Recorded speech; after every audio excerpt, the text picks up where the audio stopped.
Diabetes കൊണ്ട് ഞരമ്പുകൾക്ക് വരുന്ന പരിക്കിനെയാണ് അല്ലെങ്കിൽ ഞരമ്പുകൾക്ക് വരുന്ന പ്രശ്നത്തിനെയാണ് ന്യൂറോപ്പതി എന്ന് പറയുന്നത്.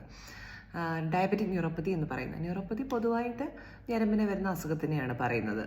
അപ്പോൾ ഡയബറ്റീസ് കുറേയേറെ വർഷങ്ങൾ നിന്നിട്ടുണ്ടെങ്കിൽ തീർച്ചയായിട്ടും ന്യൂറോപ്പതി വരാം, അതായത് ഞരമ്പിന് ഡാമേജ് വരാം. ഞരമ്പെന്ന് ഉദ്ദേശിക്കുന്നത് നമ്മുടെ രക്തം ഒഴുകുന്ന ഞരമ്പല്ല, നെർവ്, ഇലക്ട്രിക് സിഗ്നൽസ് പോകുന്ന ഒരു വയറ് പോലത്തെ സംഭവത്തിനെയാണ് നമ്മൾ നെർവ് എന്ന് പറയുന്നത്.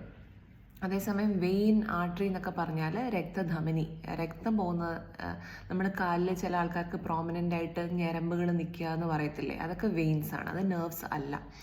അപ്പോൾ ഈ നെർവ്സിനെയും ഞരമ്പിനെയും എല്ലാത്തിനെയും ഡയബറ്റീസ് ബാധിക്കാം.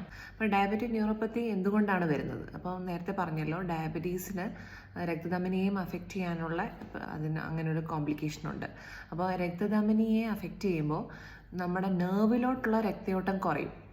അങ്ങനെയാണ് നെർവിന് ഡാമേജ് വരിക. അപ്പോൾ ചിലർക്ക് ഫ്രാങ്കായിട്ടുള്ള ഡയബറ്റീസ് തന്നെ വേണമെന്നില്ല.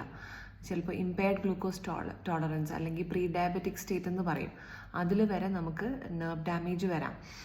വർഷങ്ങളോളം പ്രീ ഡയബറ്റിക് സ്റ്റേജ് നിൽക്കുന്നവർക്ക് വരെ നെർവ് ഡാമേജ് വരാം. അതുപോലെ വെൽ കൺട്രോൾഡ് ആയിട്ടുള്ള ഡയബറ്റീസ്, ഷുഗേഴ്സ് ഒക്കെ നോർമലായിരിക്കും, HbA1c ഒക്കെ നല്ല റേഞ്ചിലായിരിക്കും, എന്നാലും നെർവ് ഡാമേജ് വരാം.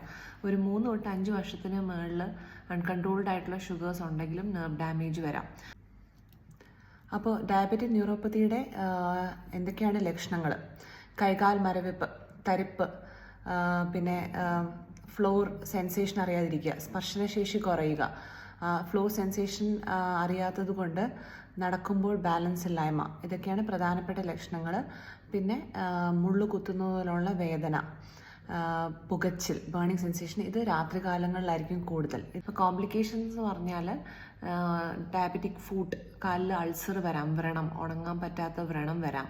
അതുപോലെ തന്നെ നമ്മുടെ ജോയിൻറ്റിൻ്റെ അലൈൻമെൻറ്റ് മാറാം, ജോയിൻറ്റിന് ഡീഫോർമേഷൻ വരാം. നമുക്ക് പെയിൻ അറിയത്തില്ല ഞരമ്പ് ഡാമേജ് കാരണം. അപ്പോൾ പെയിൻ അറിയാതെ ചെറിയ മുറിവുകൾ പോലും നമ്മൾ അറിയാതെ അത് വലുതാവാം.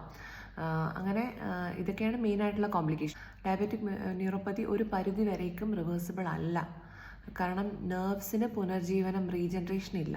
അപ്പോൾ നമുക്ക് പ്രിവെൻഷനേ പറ്റൂ. അപ്പോൾ നമ്മൾ ഷുഗർ നല്ലപോലെ കൺട്രോൾ ചെയ്ത് കഴിഞ്ഞാൽ ഈ ന്യൂറോപ്പതി വരുന്നത് കുറേയൊക്കെ നമുക്ക് ഡിലേ ചെയ്യാൻ പറ്റും, അല്ലെങ്കിൽ ചിലപ്പോൾ തീർത്ത് ഒഴിവാക്കാനും പറ്റും.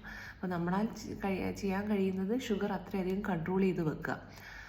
പിന്നെ കുറച്ച് മരുന്നുകളുണ്ട്, അത് കൊടുക്കുന്ന വഴി കുറച്ചൊക്കെ ഒരു റിവേഴ്സൽ പോസിബിൾ ആണ്. പക്ഷേ ഒരു മെജോറിറ്റി കേസസിലും റിവേഴ്സൽ പോസിബിൾ അല്ല.